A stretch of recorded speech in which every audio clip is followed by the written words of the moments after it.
Feminismo negro, ativismo político e relacionamentos.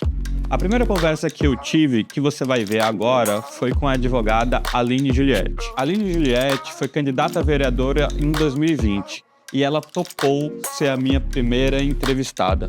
Conversas inspiradoras com pessoas interessantes. Esse é o Tudo Menos Marketing. E eu, Fábio Figueroa, sou o seu host. Tá curioso para saber como é essa entrevista? Vem comigo, vamos começar a assistir. Primeiro eu gostaria de agradecer você ter aceitado o convite de ser a primeira entrevistada do FF Show. Então, é uma gratidão muito grande que eu tenho por você para isso. E a primeira coisa que eu gostaria de perguntar para você foi: como é que foi você passar tão perto de ser eleita e não ter conseguido entrar na Câmara Municipal de Natal em 2020? Como é que foi a sensação? Foi uma sensação de vitória. Engraçado dizer isso, apesar de eu não ter sido eleita, mas olhando como foi a campanha, a trajetória, de onde eu saí, eu estava ali terminando um mestrado na UFRN, então eu não estava numa vida social super agitada, não estava nessa perspectiva tão grande, mas quando eu decidi sair candidata no início do ano, consegui juntar tanta gente boa e fazer um trabalho tão bacana que o resultado, ter chegado tão perto, foi uma vitória imensa, conhecendo como é o mundo da política e conhecendo quais são as dificuldades. Então, a gente conseguiu vencer vários obstáculos. E como é que foi a ideia de você ser candidata? Você acordou um dia se sentindo vereadora e, de repente, você é vereadora? ou como é que foi isso? Como é que aconteceu? Olha, eu digo que quando eu vi uma pessoa da minha convivência sendo eleita, que foi Natália Bonavides, era colega de curso de Direito na UFRN, hoje ela é deputada federal, e eu participei ativamente da campanha dela para vereadora em 2016. Então, 4 anos antes de eu sair candidata. Quando eu participei da campanha, que eu vi Natália ser eleita vereadora, eu disse, olha, então é possível uma pessoa comum que eu conheço ser eleita, fazer parte de um espaço político. E aí plantou, eu acho que essa semente. 2 anos depois, Natália sai candidata a deputada federal. Apoiei novamente, Natália venceu a eleição e ficou aquele espaço, né? Aquela pessoa que tem um perfil parecido de ser advogada de direitos humanos, de ter amigos muito parecidos, o pessoal que fez a campanha. E várias pessoas me provocaram. Juliette, agora que Natália é deputada, cabe a você ser nossa candidata a vereadora em 2020. Então, eu abracei a ideia. Eu acho que Natália foi, inclusive, a mais votada em 2016, né? Ela teve uma votação muito expressiva ali em 2016. Sim. E você, quando foi candidata, pelo que eu me recordo, você teve uma votação até que passou algumas figuras muito, muito comuns da política, né? Que tradicionalmente já tem bastante voto, né? E como é que foi isso para você, né? Você ter conseguido conquistar um espaço que até então não era seu, né? Como é que foi?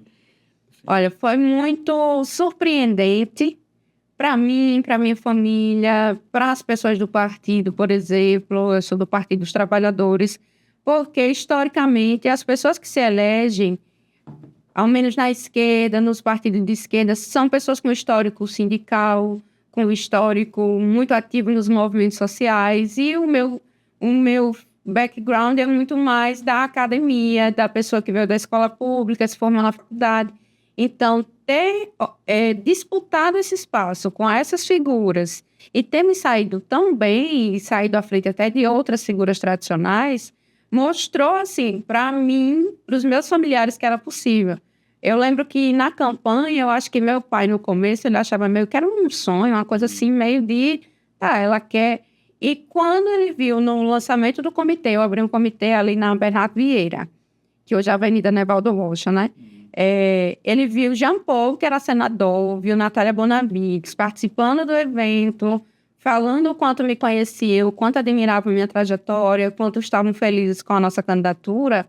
Meu pai, ali naquele momento, que é um homem simples, que nem terminou o ensino médio, ele, olha, Juliette, depois desse dia eu acreditei mesmo, senador e deputada com você, então, assim, mesmo que a gente não seja do mesmo grupo político, mas aquele momento foi tão significativo, então me colocou aí nessa agenda, nesse espaço.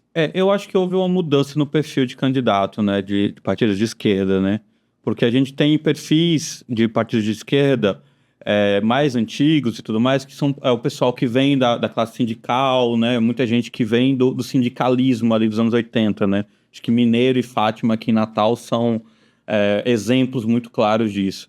E agora a gente tem uma nova onda de políticas, de pessoas que vêm muitas vezes da academia e muitas vezes, às vezes, representando ditos movimentos identitários, né? Então, candidaturas com a bandeira LGBTQIA+, né? Candidaturas negras e tudo mais, né? Como é que você enxerga essa mudança de paradigma, assim?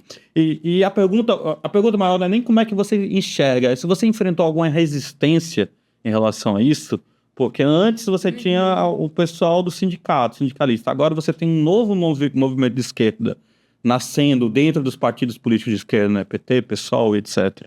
Você sentiu alguma resistência nessa Muita dificuldade pelo fato de ter sido muito subestimada.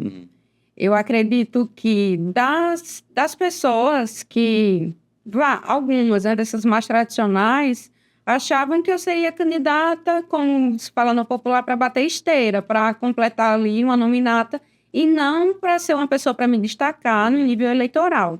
Então, as dificuldades que eu enfrentei por ter estas bandeiras de luta, que não são as tradicionalmente dos partidos de esquerda, foram, primeiro, no sentido de duvidarem. No momento que partidariamente se duvida da capacidade do candidato, vem menos recursos para você, vem menos oportunidades de aparecer na TV. São muitas brigas que eu precisei comprar ali para poder dizer que, não, minha candidatura não é essas que vocês tradicionalmente veem, mas ela tem uma relevância para a cidade de Natal, ela tem uma relevância importante para o partido. E aí, aprendendo a fazer, porque eu nunca tinha feito campanha antes, nunca tinha participado internamente, eu apoiei ativamente as campanhas de Natália Bonavides, mas como amiga, como aquela pessoa que ia segurar a bandeira na rua. Mas essas questões partidárias internas, eu vivenciei pela primeira vez sendo candidata, e foram muitos obstáculos, não vou dizer que foram poucos, mas também tive apoios importantes, porque na legislação se obriga o investimento em candidaturas de mulheres e candidaturas de negros. Então, o PT tinha um programa chamado Elas por Elas, para apoiar candidaturas de mulheres. E foi através desse programa que minha candidatura surgiu, com o apoio de Divaneide, que era presidente do partido, né, o PT Natal. Então, Diva, quando soube que eu coloquei meu nome para ser candidata, ela me ligou, me apoiando e fiquei muito feliz que eu estivesse e que esse programa Elas por Elas, que é um programa nacional do PT, daria condições para eu receber um recurso que propiciasse eu fazer uma campanha minimamente organizada. Mas, assim, o que você acha que está por trás dessa resistência? Você acha que os dirigentes partidários, eles, sei lá, não enxergam que houve uma mudança no perfil do voto de esquerda? Você acha que as pessoas, sei lá, protegem determinados nichos para proteger nicho de poder específico? Como é que é a sua visão em relação a isso? Porque, para quem está de fora de partido, por exemplo, eu sou eleitor da esquerda, sempre votei no PT, sempre votei no PSOL e tudo mais. Para quem está de fora é um pouco óbvio. Você vê que a mudança do perfil do eleitor, que eu acho que tem a ver também com mudança do perfil socioeconômico do país, né? Tem a ver muito com o que o país passou nos últimos 20, 30 anos ali, né? Mas muitas vezes a gente não vê isso refletido na direção dos partidos, na hora de escolher candidaturas, na hora de dialogar com a sociedade. Principalmente no campo da esquerda. Eu acho que o campo da direita, principalmente extrema-direita, eu acho que ela conseguiu enxergar isso melhor do que o campo da esquerda. Mas eu queria saber de você, o que você acha que falta para o campo da esquerda para enxergar esse tipo de necessidade? Eu acho que, na verdade, de uma maneira geral na política, essa visão institucionalizada de como as coisas sempre foram, ela é muito forte. Então, pessoas novas entrando nesses processos significam, de certa forma, você mexer com essas estruturas de algum jeito. Então, quem sempre esteve nesses espaços tem dificuldade de abrir espaço para novas lideranças. Então, Se entra uma nova liderança, entra uma pessoa, um grupo, com novos projetos, com novas formas de pensar, com novas provocações. E isso não é interessante para quem dita o rumo das coisas. Então, é muito bom democraticamente que você consiga abrir espaço para novas pessoas, novas lideranças, mas no nível individualista, a nível de quem sempre esteve nos espaços, gera desconfiança, porque não se sabe se essas pessoas novas que vão entrar, se elas de fato vão trazer a contribuição que essas pessoas que estão lá há mais tempo esperam, ou se elas vão chegar para desvirtuar de alguma forma. O que eu posso dizer, por exemplo, nos partidos de esquerda, é muito, no Partido dos Trabalhadores, enfim, nos partidos marxistas, a luta de classe, ela é a luta fundamental. Você pensar nas desigualdades econômicas e você saber que o trabalhador, o valor do trabalho dele precisa ser reconhecido pela sociedade, enfim, a partir dessa perspectiva econômica, você alcançar os outros grupos que estão numa situação, enfim, difícil. No meu caso, a minha formação política, ela partiu do feminismo negro. Então, me entender enquanto a mulher negra na sociedade, eu que vim das escolas públicas, que sou uma pessoa da classe popular, que, tipo, meus avós ficaram alfabetizados, saber desse lugar que eu vim, o que primeiro acendeu em mim um debate crítico da sociedade foi a partir de me reconhecer enquanto mulher e enquanto negra. Isso me trouxe diversos questionamentos e que, a partir disso, é indissociável disso você pensar na questão de classe. Onde estão as mulheres negras atualmente? Quais as dificuldades que eu enfrento? Só que esse meu referencial é um referencial novo. É um referencial que não está nos manuais que são reproduzidos na política atualmente. Por isso que tanta desigualdade que existe, né? Por isso que tanto se lutou para que a gente tivesse uma ministra negra, agora no STF, e que infelizmente não aconteceu, mas que a luta continua, entendeu? Então, esse nosso referencial é novo. Na verdade, ele existe há muito tempo, mas ele é novo nesse campo político institucional e temos cada vez mais mulheres ocupando. Deixa eu puxar o fio aí do feminismo negro. Você falou que a sua entrada da política se deu a partir do reconhecimento de você como mulher feminista negra e você dentro desse espaço social, dentro da sociedade. Como é que foi esse reconhecimento seu? Você lembra de como que aconteceu? O que trouxe você para esse ponto? Sim, olha, inicialmente o que chegou, assim, existencialmente foi a questão de gênero, de me ver enquanto eu era a única filha mulher numa casa com 3 irmãos homens. Então, eu sempre tive questionamentos de por que eu que tenho que arrumar a cama, meus irmãos não?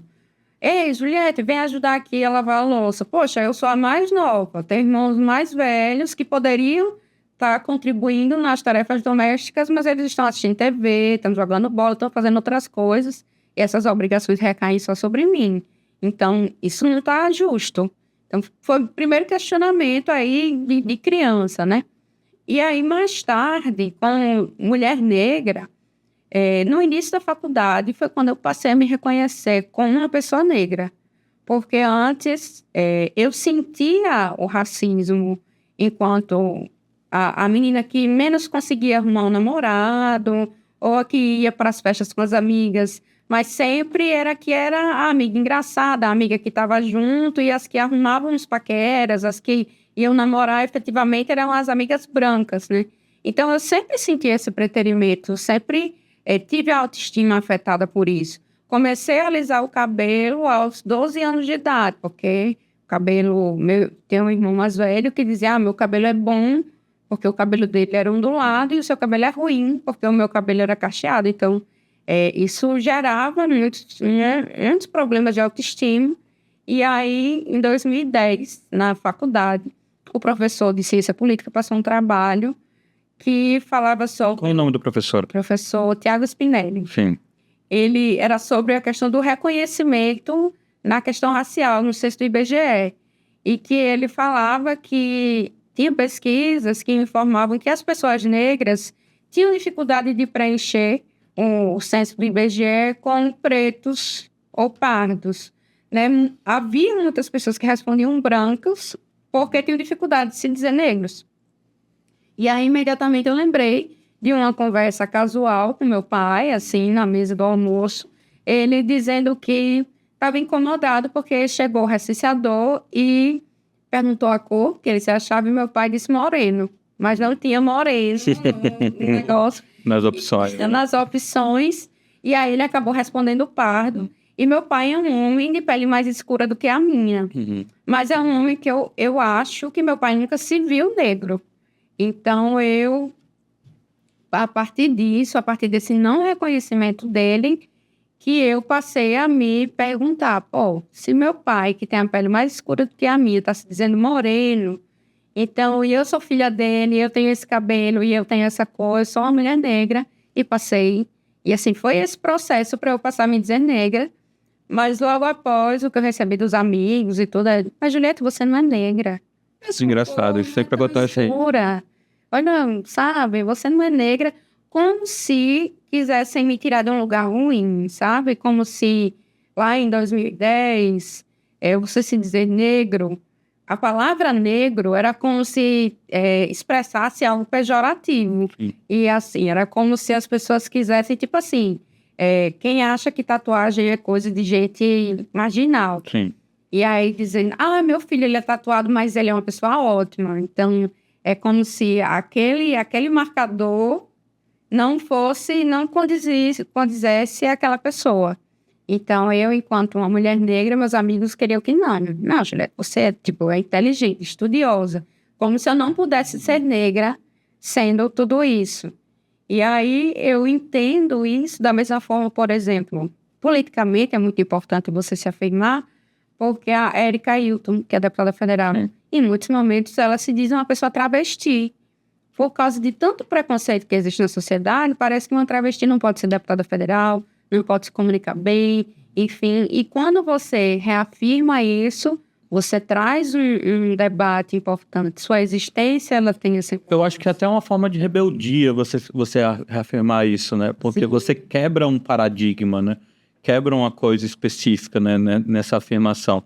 E você falou essa questão do recenseador, do recenseamento e tudo mais. Eu estava conversando com uma amiga minha, que ela faz parte de bancas que avaliam a questão da candidatura de pretos e pardos em concursos públicos.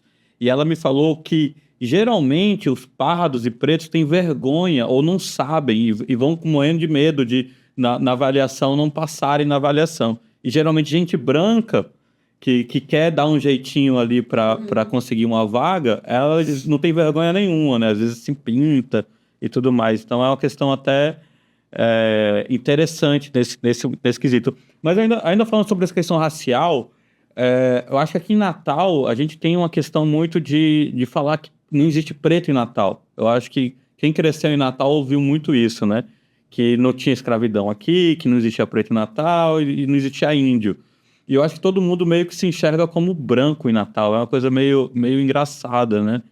E depois, assim, de um tempo que a pessoa, às vezes, saindo da cidade, né, indo para São Paulo ou para Brasília, para o Sudeste, que a pessoa olha assim e vê, pô, na verdade eu sou preto, eu não sou branco, né? Tá um pouquinho esquisito, né? Então eu acho que é um ponto aí. Do meu estágio em Direito, meu primeiro estágio em Direito, tinha uma servidora, eu estagiei na PGE.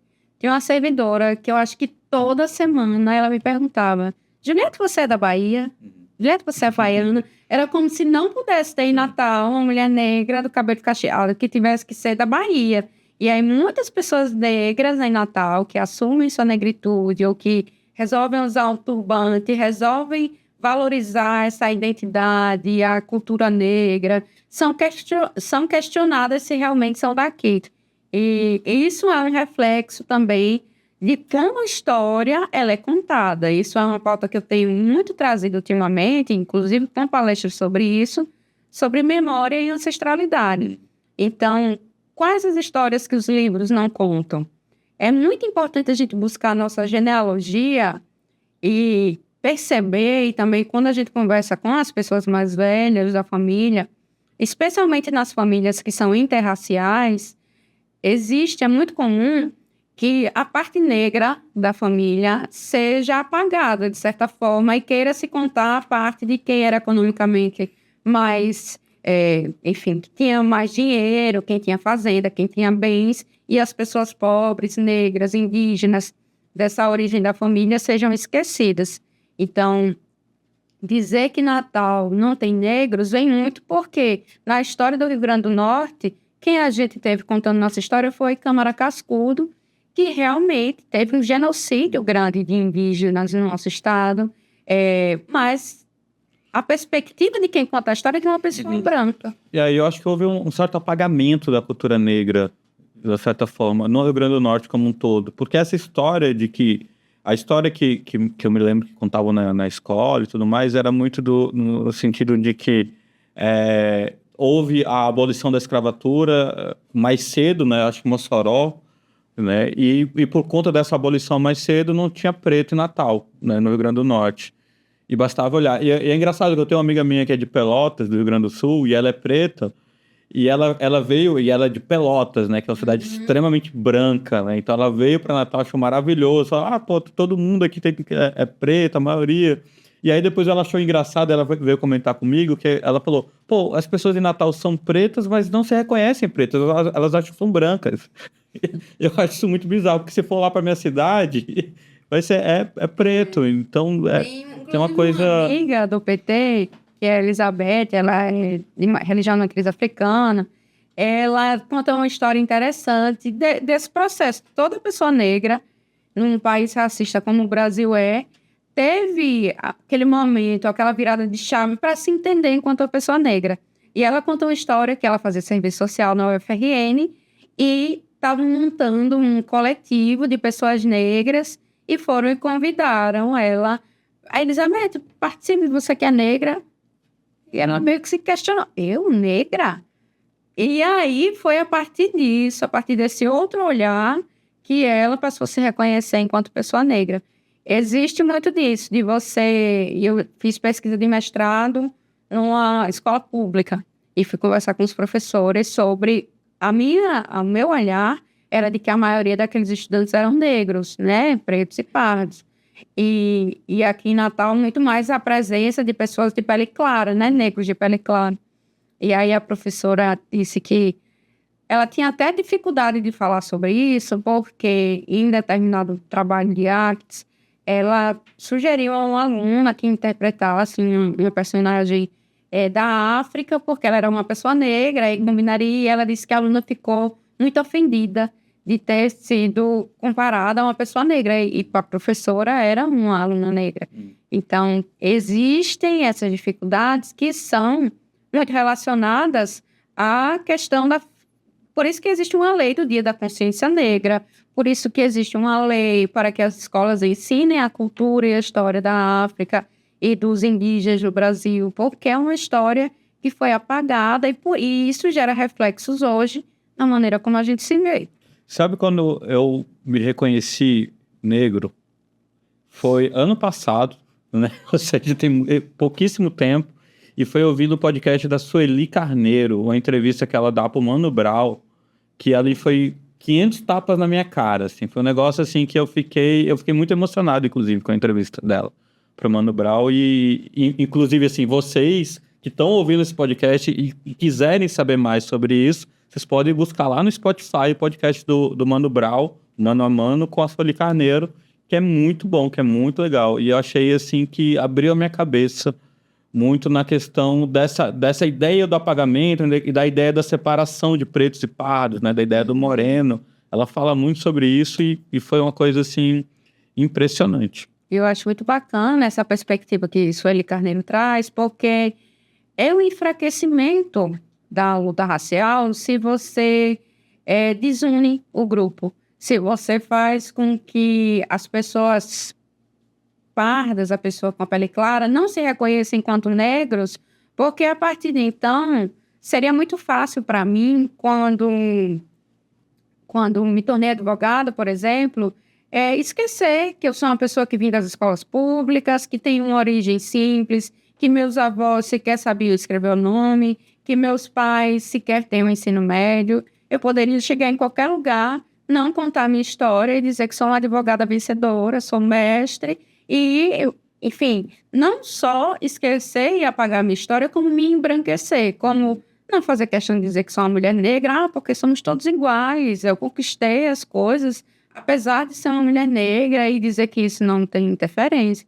Isso é um discurso muito fácil de se fazer, e é um discurso, como você falou, você se emocionou ao ouvir ali todas aquelas histórias e passar a se reconhecer enquanto um homem negro. Então, para que eu chegue num espaço, me posicione como uma mulher negra e fale sobre isso, e enfrente todas essas dores envolvidas com isso, significa que esse processo é muito mais difícil do que simplesmente esquecer de tudo isso e dizer que eu sou superior, e dizer que eu sou estudiosa e que eu sou vencedora. A gente precisa reconstruir o nosso país a partir de novas perspectivas. Aline, uma coisa que a gente falando aqui sobre essa questão de racialidade e tudo mais, uma coisa que você falou que me chamou a atenção foi com relação à paquera, né? Você falou que você sempre foi deixado de lado e tudo mais. E eu quero entrar nessa pergunta, mas já, porque eu preciso fazer agora a publicidade para pagar as contas, né, gente? Que é importante, né? Então, esse podcast é um oferecimento da Graúna Hub. A Graúna Hub é uma agência de comunicação múltipla, né? É a agência que está fazendo esse podcast ser possível. E se você tem um projeto seu de audiovisual, se você tem um projeto seu de site, se você tem um projeto seu de comunicação e você quer ter uma equipe muito legal para te ajudar a colocar esse projeto para frente, vem aqui para a Graúna, conversa com a Graúna, que a Graúna vai dar um jeito para você de uma forma super interessante. Tá? Mas vamos voltar aqui, né? Agora que pagou as contas, né? As contas que ainda tem os boletos que são grandes ainda, né? Vamos voltar aqui. Você falou que você sempre se sentia preterida. Você pode tentar descrever como é que você se sentia preterida? Pode contar alguma ocasião de alguma festa, algo do gênero? Como é que foi? Olha, eu acho que eu não tenho uma lembrança específica disso, mas eu tenho uma lembrança de como eu me sentia, né? Então, se eu ia para um show de forró, eu comecei a dançar forró já mais velha, com 19 anos. Eu comecei com 27. Que eu era roqueira, enfim, eu gostava de Eu era Evanescence, essas coisas no ensino também. médio, aí fui para o forró do Moído, comecei numas Uma coisinhas vaquejadazinha ou não? Cheguei pronto, fui para vaquejada em Santana do Monte.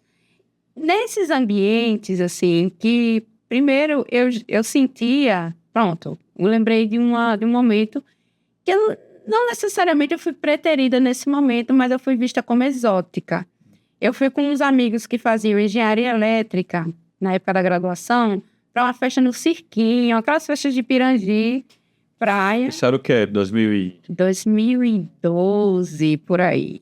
E aí, acho que era Dorival Dantas, enfim. Porque a maneira como a gente se sente, a nossa autoestima também afeta a maneira como a gente se relaciona com as pessoas, né? Então, nessa ocasião, eu lembro até que eu dancei bastante, conheci outras pessoas, mas eu era vista, eu me sentia vista como uma pessoa exótica, sabe? E nesse dia em específico, antes de ir para a festa, a gente foi para uma casa de um desses amigos que eu não conhecia, amigos de amigos, que era numa casa, num bairro de classe média aqui de Natal. Eu acho que era mais ou menos por aqui pelo Tirol. E a mãe do rapaz, uma das parentes dele, chegou, olha como ela é bonita, ela é exótica, tipo... Eu já fui chamada de exótica 2 vezes, assim. Então, essa coisa de você não se sentir a beleza... Então, se você ser exótica, né, nesse tipo de olhar, significa que você não é a bonita, você não é a que os meninos querem paquerar, você não é a que é tratada como se fosse uma princesa, como se fosse desejável. Você é tratada como se você fosse, bom, você devesse agradecer, sabe? Se alguém se interessasse por você. Então, eu acho que na minha adolescência, eu passei por um processo difícil de não me sentir desejada mesmo. Eu acho que naquela época tinha aquela coisa das meninas sempre um cabelo muito liso, sempre muito loiras, né? E tinha uma forma de se vestir muito específica, né? Tinha uma época que era aquelas saias bandagem, uns saltos. Eu nunca fui esse estilo de de menina assim, que ia pra festa, que iam pra paquerar na festa. Mas também nos espaços alternativos. No espaço alternativo ninguém paquera. A verdade é Eu essa, acho né? que teve esse problema. Ninguém paquera. O pessoal paquera no forró, no samba. Agora você vai para um rock e ninguém beija na boca. Eu acho que a questão é essa também. Eu não entrava naquele padrão do lugar que as meninas adolescentes vão paquerar, etc. Então, eu fui evangélica, assim, meu colega, no domingo, agora, eu estava numa palestra, que o professor do IEF, o professor Gilson, disse que não existe ex-crente, existe pós-evangélico. E aí, eu sei que eu sou pós-evangélica, então... Como assim, ex-crente, pai? Não entendo. Porque eu acho que é no sentido de que a gente nunca perde algumas crenças, algumas formas de ser. Você foi criada na religião evangélica. É, sim. Qual a igreja? Igreja Universal. Na Universal. Do Edir Macedo. Sim. Você é filha do Edir Macedo, quase. Olha, eu fui batizada na Igreja Católica quando eu era bebê. Só que minha mãe e minhas tias, elas já frequentavam a Universal e minha mãe começou a ir. Pois, enquanto minha mãe podia me obrigar, eu ia para a Igreja Evangélica, eu ia para a Igreja Universal até os 12 anos. Mas você gostava? Não. Tanto que chegou aos 12 anos, eu disse, eu não quero mais essa igreja aqui. E aí, mas eu tinha... Mas deu briga em casa quando você falou assim, eu não quero mais. Sabe o que aconteceu? Eu saí da Universal para ir para a Assembleia de Deus por livre e espontânea vontade. Aos 12, 13 anos, fui Mas por que você saiu de uma para outra? Qual que foi o rolê assim? Quando você cresce na religião evangélica, você cresce com o ideal de pecado, de coisa errada, de você não ir para o mundo, enfim, aquela ideia de inferno e de medo. Então, por mais que eu não gostasse de ir para a Igreja Universal, dentro de mim eu também não queria ir para o mundo. Sei lá, eu tinha travas religiosas. Por isso que eu acho que dizem que não existe ex-crente, porque algumas travas eu acho que a gente nunca perde, de certa forma, sabe? E aí lá fui para a Igreja Assembleia de Deus com minha amiga Rayane, a gente ia para o conjunto, eu cantava no conjunto, ia para retiro no carnaval. Não pulava carnaval? Não. Ia para retiro? Ia para retiro, fazer oração, e assim, os retiros que ia eram retiros corretos, porque dizem que tem uns retiros também que às vezes... Retira demais, né? Sai um pouco, né? Mas não, ia para aquele retiro de orar, de ir para praia, de brincar. Então, eu com 16, 17 anos, era Assembleia de Deus. Então, eu acho que pronto. Nesse período que eu era evangélica, esse momento de paquera também, tipo, como uma menina negra, as meninas paqueravam, mas, tipo, eu nunca era padrão, vista, aqui teve namorado cedo, não, eu vi... Meu primeiro namorado real oficial é o meu cônjuge. Nossa. Verdade. Nossa. Com quantos anos você começou a namorar com ele? Foi em 2023. Um ano. Não, fez um ano, em 2022. Carlos Eduardo. Meu amor, em casa. Pois é. Assim, é curioso dizer que ele é meu primeiro namorado. Eu tive outros relacionamentos. Mas, e aí, isso me afetou também de uma maneira muito direta, que tem a ver com a questão racial, porque eu tive relacionamentos com uma pessoa, inclusive, que durou anos, mas que essa pessoa com a qual eu me relacionei nunca quis me assumir como namorada, apesar de eu lá muito jovem, 20 e poucos anos. Olha, a gente já tá ficando há um tempo, a gente tem que conversar sobre isso e receber como resposta, não, porque eu não quero namorar, eu tô no mestrado, eu tô com outros objetivos, eu não tenho tempo para você. Mas, na hora de ser descolado, tá com a menina negra no rolê, eu era interessante, mas para namorar, essa coisa mais compromissada, eu tive muita dificuldade para ter. E eu atribuo isso, e não é algo que diga respeito somente a Aline Juliette. Muitas mulheres negras passam por isso, né? Então, é um processo também a gente entender que não é sobre a gente, não é sobre a minha pessoa, é sobre o quanto a sociedade é racista, o quanto As pessoas com as quais me relacionei, teve um até desse que eu falei, olha, eu sei por que isso acontece. Muitas mulheres negras acontece isso. A pessoa se relaciona, mas não quer assumir um compromisso. Ah, você está dizendo que eu sou racista? Estou dizendo, não estou falando sobre você individualmente, eu estou falando sobre uma estrutura que acontece. Um comportamento social, né? Padrão, Isso, infelizmente, foi muito presente para mim. E, enfim, tudo isso faz parte da minha formação, todo esse bate-papo aí que a gente fez. E como é que era essa questão racial na igreja? Eu acho que na igreja não se fala muito sobre isso, né? Embora as igrejas evangélicas, elas tenham uma capilaridade muito grande na sociedade brasileira, né? Elas têm nas periferias, né? Elas estão em vários lugares. Mas se discute se tem alguma coisa, assim, de racialidade? Você é mais uma pessoa lá, morena. Nessa época, nem me dizia negra. Uhum. Então, era morena, alisava o cabelo.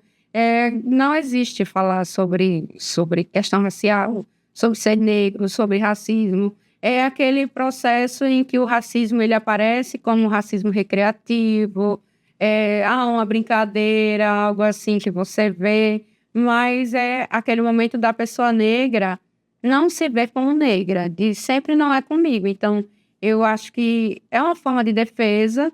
Você, nessa época que você não se reconhece como negro, você vê uma piada racista, você acha que não é comigo, não tem nada a ver, então segue em frente. Então, nessa época de evangélica e tal, não lembro de ter me deparado com algum questionamento dessa natureza. E como que você passou de evangélica para pós-evangélica? Como é que foi esse dia, assim, que você acordou e falou, não vou nem mais para a Assembleia, mas vou pular o carnaval? Olha, eu tenho uma coisa que tem a ver também depois com outras religiões e tal, que eu fui. No meu processo de sair da adolescência e me tornar uma pessoa adulta, eu tive um momento de não querer, na verdade, de querer liberdade e não querer que as pessoas digam o que eu deveria fazer. Então, dentro de casa, tinha um irmão que estava frequentando a igreja, a Assembleia de Deus também, e questionava, você está pintando a unha? Isso não é coisa de crente, não sei o que lá, e queria editar o meu comportamento. Então, e na própria igreja, o pastor falava sobre isso, enfim, a igreja é um lugar que dita comportamentos. Então, eu não achava que na minha conexão espiritual, no que eu considero que seja esse ente superior que a gente chama de Deus, eu não acho que ele esteja preocupado com a roupa que a gente veste, que Deus esteja querendo controlar com eu, Aline Juliette, vou resolver me relacionar com a pessoa, se é com homem, se é com mulher, com quem quer que seja.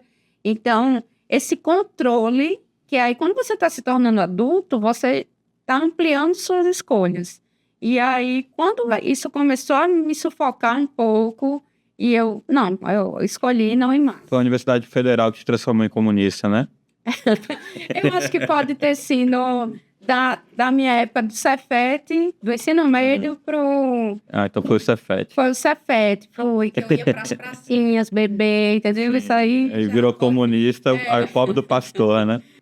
Tá, então, Juliette, você falou aí que tem essa questão do controle e tudo mais e tal, mas como é que foi essa saída, assim? Você, nesse momento de saída, de mudança de religião, você chegou a frequentar outras religiões? Como é que foi isso aí? Depois que eu saí, eu acho que eu fiquei bem focada nos estudos, ia para a faculdade. Enfim, e na faculdade eu passei a ir para um centro budista, meditar. Comecei a gostar de meditar e tal. Mas também faz tempo que eu não vou e comecei a me incomodar um pouco também. Meio que todo mundo, ninguém aqui come animais. E todo mundo começa a falar sobre veganismo. E se você não é, pelo menos para mim, né? Comecei a me sentir assim um pouco pressionada, excluída, a seguir também um jeito, um comportamento, como se aquele fosse o melhor comportamento. E, enfim, eu tenho essa dificuldade de lidar com situações em que queiram e que eu sinta que minha liberdade está sendo... É dogmático, né, de certa forma, né? E é meio que... Acho que quase todas as religiões são meio dogmáticas, né? Você precisa ter aquele comportamento X, Y, Z, que se não tiver aquele comportamento... Você não é daquela religião. Isso, exato. Então, mesmo que... E aí eu não sou profunda conhecedora do budismo, Mas mesmo que seja uma religião que fala muito sobre o seu autocontrole, você meditar, você se conhecer mais, enfim, os pressupostos da religião são, apesar que tem gente que considera que o budismo é muito mais uma filosofia, né?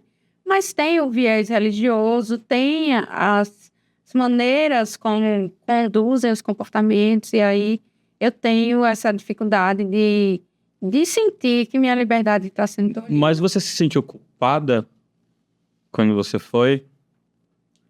Olha, Quando você experimentou o budismo, sim, teve isso? Não. O budismo eu achei ótimo. Inclusive, porque era um processo que acho que eu fazia terapia na época. E aí, a linha casa muito, tipo, você meditar, o autoconhecimento e tudo com com a saúde mental, com você se cuidar. Então, para mim, era um momento muito leve, muito bom. E, na verdade, existe, tipo, para minha mãe, para as minhas tias, para esse pessoal, até hoje eu sou desviada, né? Como eles Se chamam, perdeu a ovelha que se perdeu ali. Deixaram de ser evangélicas, são desviadas. Mas eu acho que o termo que meu amigo utilizou é mais interessante, então eu sou pós-evangélica. É o termo até mais bonito, né? Pós-evangélica, coisa meio contemporânea, né? Uma coisa meio assim. E, então, mas ainda nesse tema de religião, você foi picada pelo mosquito do signo? Já fui Foi? picada pelo mosquito. E qual que é o seu signo? Meu signo é virgem. É virgem, com ascendente Ascendente em peixes. em peixes e com lua em... Áries. Vixe, Maria. Ares eu sei que briga, né? Eu sei que isso quer dizer, então, que eu sou uma pessoa virgem, é aquele signo, e uma pessoa muito pé no chão, uma pessoa que tem a necessidade de controle, uma pessoa organizada, né? Metódica também. Metódica, assim. Chato também, não? Um pouco, né? Assim, no horóscopo tem muito a pessoa virginiana, sempre é lida como uma pessoa extremamente organizada. Eu posso até ser organizada com, sei lá, com documentos, com estudos, com meus objetivos, meus planos, mas no nível ambiente, eu acho que não sou tanto, não, sou mais ou menos. Mas significa que sou virginiana, pessoa bem pé no chão, que é um signo de terra, com ascendente em peixes, que é o exato oposto do signo de virgem. As pessoas de peixes são lidas como pessoas místicas, como pessoas sensíveis. A gente tem um astrólogo de peixes aqui na produção. Mas aí, como é meu ascendente, então eu acho que gera um equilíbrio. Aí é uma pessoa que é de terra, com esse ascendente em peixes, que é água, que é místico, para fazer esse contraponto aí com tanta dureza de ser virgem. E a lua em Áries tem a ver com... Eu não sei não. Eu sei que... Eu já ia falar aqui meus signos e tudo mais pra você interpretar, pra ver como é que eu era. Eu achei que você sempre... Eu já ouvi falar por aí. Se tudo der errado, você pode virar astrólogo, né? Ares fala que é uma pessoa impulsiva. Na verdade, eu me planejo muito. Eu sou uma pessoa que gosta muito de se planejar. Tava falando isso com o meu cônjuge, que ele disse, não me chame de companheiro não, quando sou de esquerda, eu sou do PT. Vixe Maria, ele é da onde, então? Fiquei até com medo. Olha, eu vou dizer que meu companheiro, ele é uma pessoa que não tem ideologia política. Ele se diz de direita. Eu acho que porque o senso comum, sabe? O senso comum, ele é mais fácil chegar. Então, aquela pessoa que...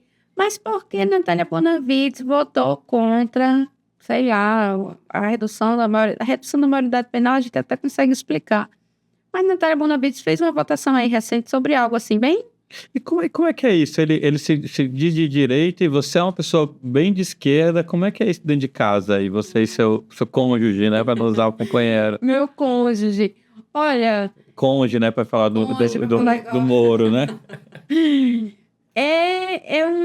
Como eu posso dizer? Por um lado, é muito bom pelo fato de que eu, como sou uma pessoa que toma muitas decisões políticas, não seria interessante ter do meu lado alguém que ficasse questionando, que ficasse me dizendo, vai por aqui, vai por ali, você fez isso errado, você deveria ter feito assim. Ele não interfere, né, no que é o meu trabalho, que é com a política. mas ao mesmo tempo é aquela pessoa que tá comigo do meu lado. Então, que eu sentia falta quando eu fui candidata e que não tinha nenhum companheiro ali do meu lado. Tipo, eu vou ter um evento lá na Zona Norte, PT pensa Natal.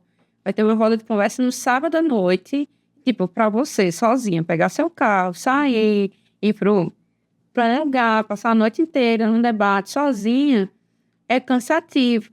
Ele tá comigo, ele não, eu vou com você, ele tá do meu lado, então vai, participa. Ele não participa ativamente dos debates políticos, mas é aquela pessoa que diz, eu tô aqui do seu lado se você precisar. Tá presente, né? Está presente, Tá votou nos presente. candidatos. Votou em Lula, né? Votou. Graças a Não Deus. sei se ele assume para todo mundo, mas votou sim. Graças a Deus ele votou em Lula. Daí já tá bom. Mas, sei lá, tem discussões políticas dentro de casa ou em casa não rola esse tipo de coisa? A gente evita até porque, tipo, política é o meu trabalho, é a minha vivência.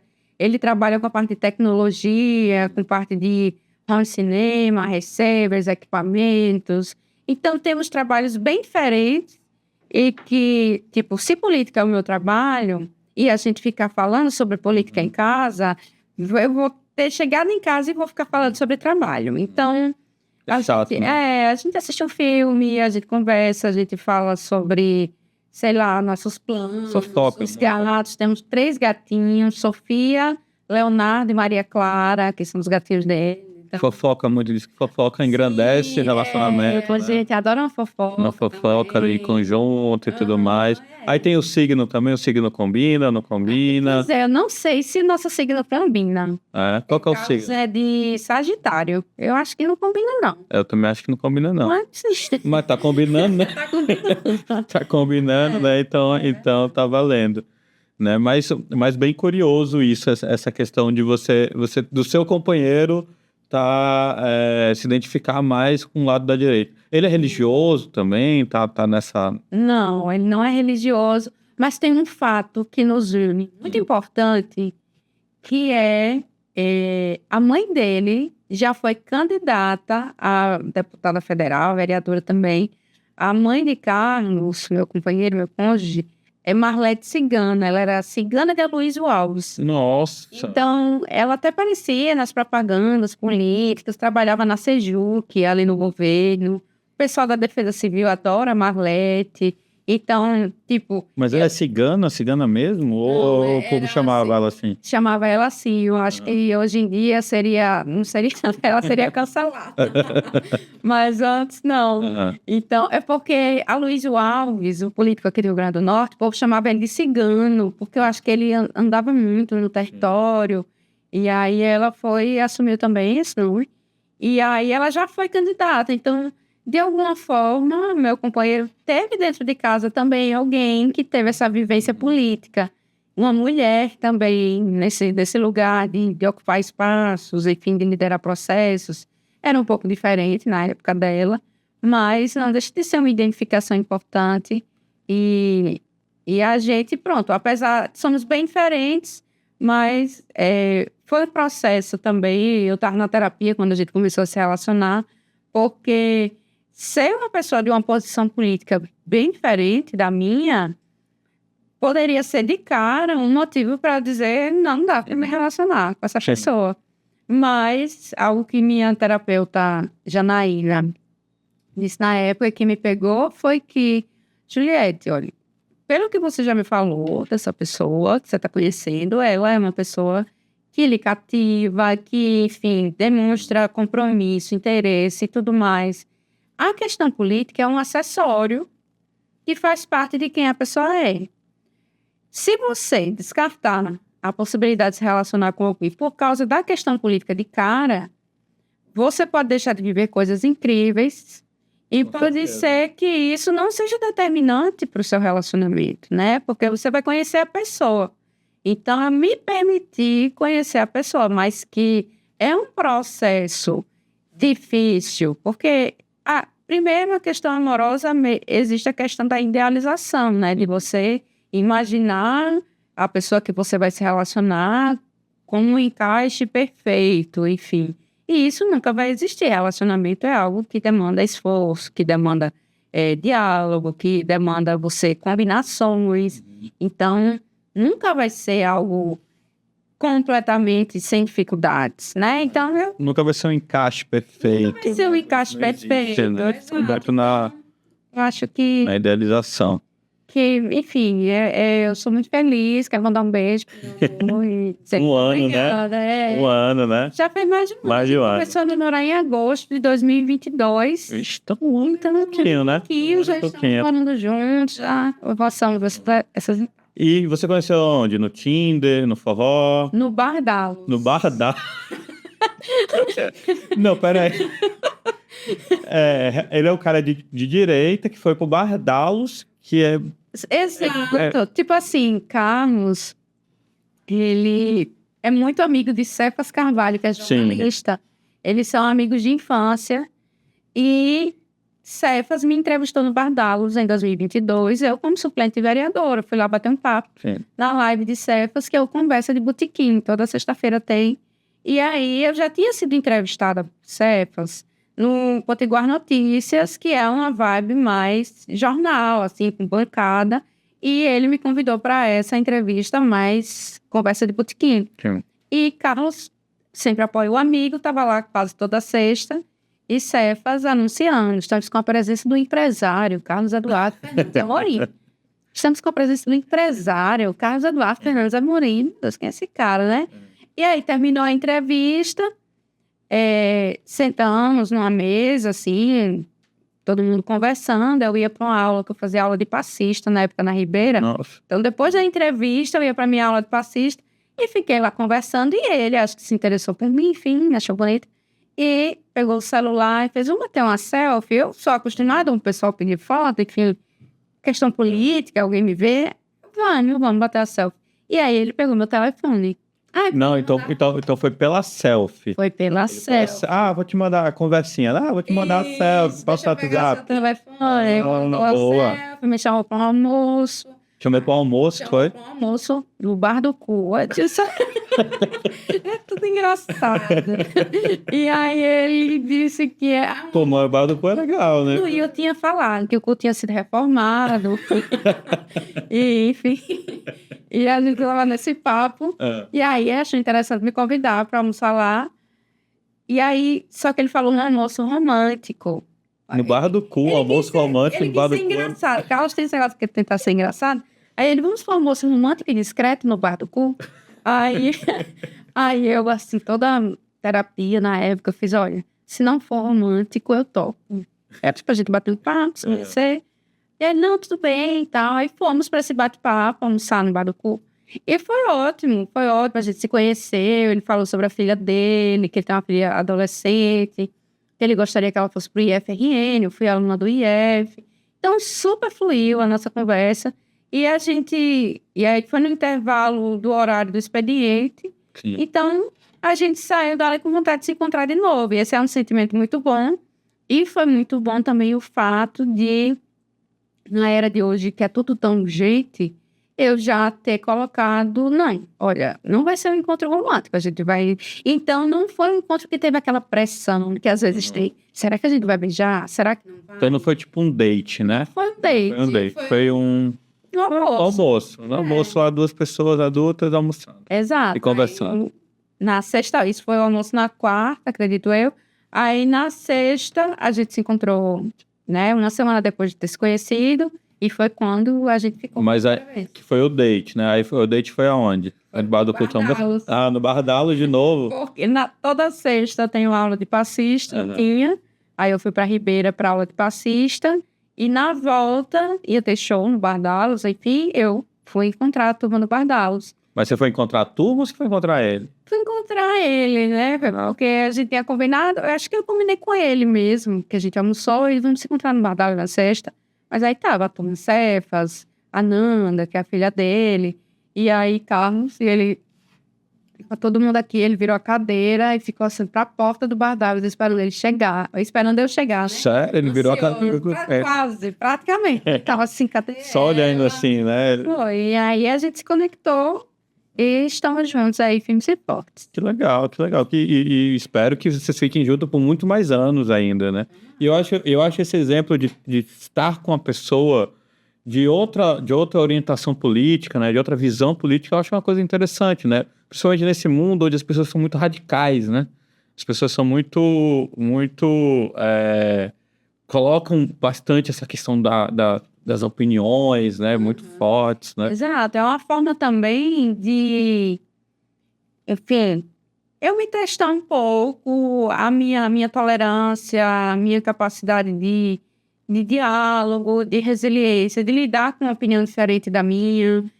E para ele também. Então, para ambos é um momento de crescimento. Você está com uma pessoa que não está ali o tempo todo para validar o que você está dizendo, mas uma pessoa para você dialogar, uma pessoa para apoiar os seus projetos. Eu tenho os meus projetos, ele tem os dele, e a gente se apoia mutuamente e constrói junto. Eu acho que o ideal de relacionamento é Uma entrevista esse. que ela... E só foi possível porque em algum momento eu coloquei essa questão radical de lado. Sim. Porque se eu, de antemão, ele se diz de direita, aí eu perguntei, você não vai de verde e amarelo para frente do milho aí, não. Porque já temos um limite, né? Aí já foi demais. Aí, pronto, já não. Tipo, não ultrapassou esse limite. Então, eu não precisava brecar no início, e eu acho que foi a melhor decisão que eu tomei, porque é uma pessoa que está disposta. Hoje em dia é muito difícil.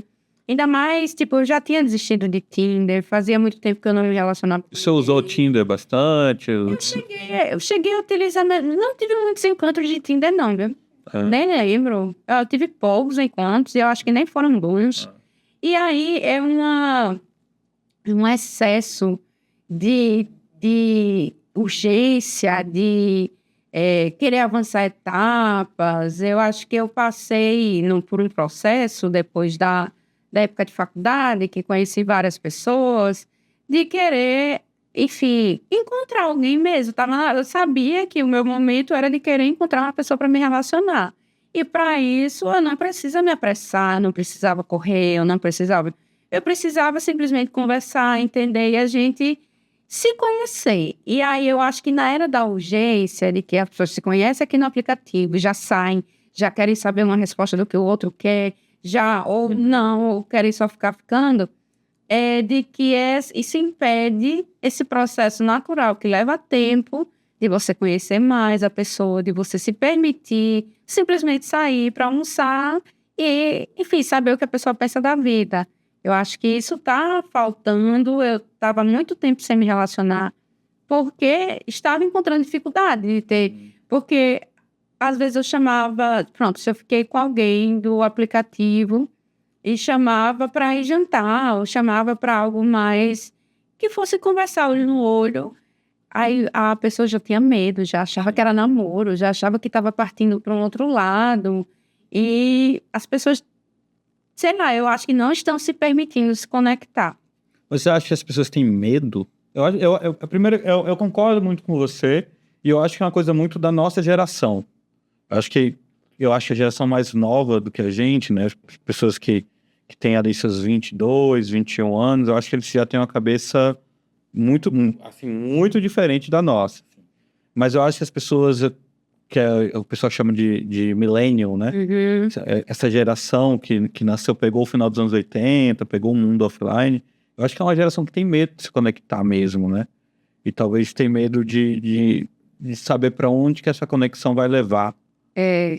Porque a nossa geração tipo, meu relacionamento com meu companheiro, meu cônjuge, enfim, meu cônjuge, ele tem 20 anos a mais do que eu. Então, Carlos, ele já teve, diferentemente de várias outras pessoas que eu já tenho me relacionado, uma atitude, já sabia muito bem o que queria, que não tinha medo de se relacionar, de estar junto, de pensar numa vida junto. O que eu vejo que a nossa geração, ela tem essa dificuldade por diversas inseguranças. E aí, nós somos de uma geração bem diferente dos nossos pais, que na nossa idade já estavam presos a muitas coisas. Então, já tinham filhos, já estavam em um casamento, já estavam, tipo, casa própria, várias outras coisas que não é a nossa realidade hoje. E aí, eu não sei se por medo da gente voltar no tempo, se encaixar, ou se tornar o que os nossos pais foram, ou eu não sei o que impede essa nossa geração mesmo de permitir mesmo se conhecer, se conectar, namorar e terminar, sabe? Eu brinco que a gente é da geração que foi enganada, né? Porque a gente é a geração que falava pra gente quando a gente era criança, e você deve ter ouvido isso bastante. Ah, você vai fazer faculdade, vai se formar, vai conseguir um emprego, você vai arrumar uma casa e você vai casar. Então, eu acho que a gente é uma geração que cresceu com isso na cabeça e chegou quando a gente cresceu de fato, entrou na universidade e tudo mais. Quando a gente saiu da universidade, estava todo mundo desempregado e uma casa custava 10 vezes mais do que custava antigamente e os trabalhos que a gente conseguia eram os trabalhos que pagavam muito menos, assim. Não é que pagavam menos, mas é uma questão de que o custo de vida subiu tanto que o que você ganha do trabalho não conseguiu subir, que eu acho que gerou sei lá, uma certa frustração. Não sei se isso se estende para a parte de relacionamento também. Porque a questão individual de pensar em si, né, faz com que a gente tenha medo mesmo de assumir outras responsabilidades, outros compromissos. É muita pressão, né, em cima da gente. Então, quando eu era criança, que você falou, foi ensinado, tinha uma brincadeira de meninas que a gente botava a idade, que a gente queria casar, 3 nomes de rapazes que a gente achava interessante e quantos filhos a gente queria ter, 3 lugares do Brasil ou de qualquer lugar do mundo que a gente queria morar, e a gente fazia uma brincadeira para sair daquilo ali, o que a gente ia ser aos 24 anos, por exemplo. Hoje eu estou aqui aos 34, né, morando de aluguel, mas enfim, já casei, pelo menos, né? Um passo aí conseguiu, né? Aos 24, como eu imaginei. Entendi. Então, a gente já está na finalização aqui do podcast Papo, tá ótimo. Mas antes de terminar, eu queria pedir para você uma indicação. Essa indicação, ela pode ser um filme, ela pode ser um livro, ela pode ser um outro podcast, tá? Não do concorrente, tá? Um outro podcast. Pode ser uma indicação de qualquer um desses aqui para deixar para o pessoal. Nossa, que coisa interessante. Eu vou dar uma indicação hoje de um livro que marcou, assim, a gente falou tanto sobre a questão racial, e que foi a leitura que marcou uma virada de chave para mim, que é do Abdias Nascimento. O nome do livro é O Genocídio do Negro Brasileiro.